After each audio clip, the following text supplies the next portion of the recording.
So I'm here today to run you through the Generation 3 Wave Sail rigging guide.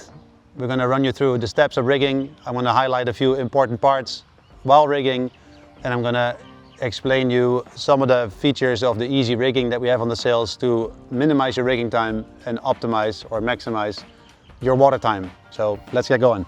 Before unrolling the sail, I like to put the mast together, just so that when I do unroll the sail, I can right away put the mast all the way in and the sail doesn't blow away in the wind.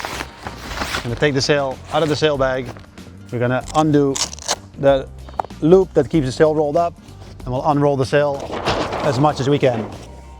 From here on, we can right away put the mast into the sleeve. One of the really nice features about these sails is that we have a little bit of a stiffer section at the boom opening at the top that keeps the boom opening open, which allows me to just put the mast right in there. Then we can push the mast all the way in. If the sail is not unrolled all the way, I would recommend you kind of flip the sail around so that it unrolls so you don't damage the sleeve while rigging. Push the mast all the way in, slide the sail all the way down, and just quickly check if the top cap is engaged. Especially on your first time rigging, it's really important to check this one.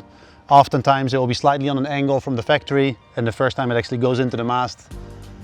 Every time after that it should be good. However, I highly recommend you test it every time. You don't want to be left on the water with your top cap and the sail coming down on the mast and not being able to return to the beach. So always just quickly put your finger in, check that the mast is all the way engaged, and you're good to go. After that, we're going to set the extension to the recommended setting as printed on the sail. Enter the extension into the mast, and I like to keep my extensions with one loop for the downhaul and one loop right here that I can use for pulling the downhaul. What this does is this loop allows me to simply put a loop over each side of the downhaul block. Then I'm left with a loop that I can pull. I simply pull this down, put it over the extension, and I'm ready to apply downhaul. I put this around my wrist, but you can also put it on your harness bar, whatever you like, and we pull the downhaul onto the sail. Pull the downhaul to the recommended setting, so sometimes the extension print will read 8 centimeters, but the luff length will actually read 377, which means you need to keep a cm between the top of the extension and the downhaul block for the recommended setting. Then we're gonna roll up the rope and right away store it into the mesh pocket that's designed to tuck away your rope and keep your rope out of the way while you're sailing. Fold the tack pad down, and we're ready to put the boom onto the sail.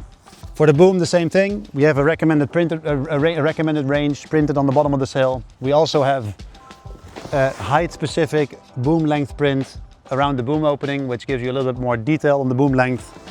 And so when you put the boom on the sail, you can right away check what the length should be. I like to ride my boom in the middle of the boom opening, but this is completely personal, which means I can use the middle spack.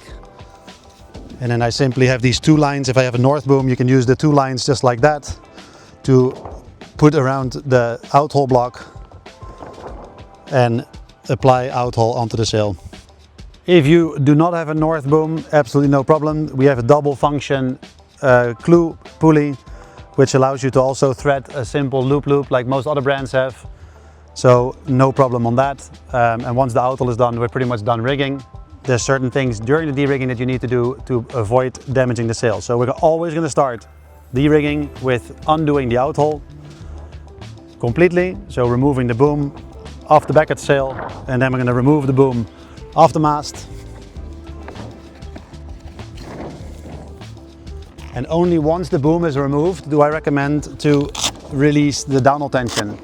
Having the boom, or especially having outhole tension on the sail while releasing the downhaul, could damage the bottom part of your sail. As the mast straightens out, the outhole is pulling the sail over the mast, and you could damage the bottom part of your sail, and that'd be a pity.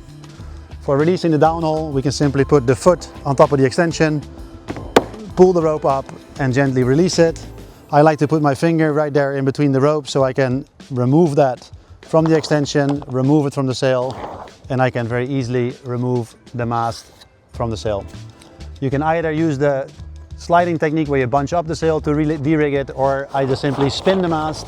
I put a little bit of downward pressure on the rubber at the top and spin the mast, and usually it comes out super easily, keeping the sail nice and flat. So after removing the mast, we can roll up the sail. For rolling, I really like to start with a nice tight tuck, which ensures the sail rolls tightly and it minimizes any wear during transport or storage. So, getting a nice tight roll. Once I get to the clew batten, sometimes the foot batten is not, once I get to the clew, the foot batten is not aligned with the roll. We can simply, by pulling that and twisting it a little bit, we can align the foot batten so everything lines up nice and straight. Roll it down all the way to the bottom.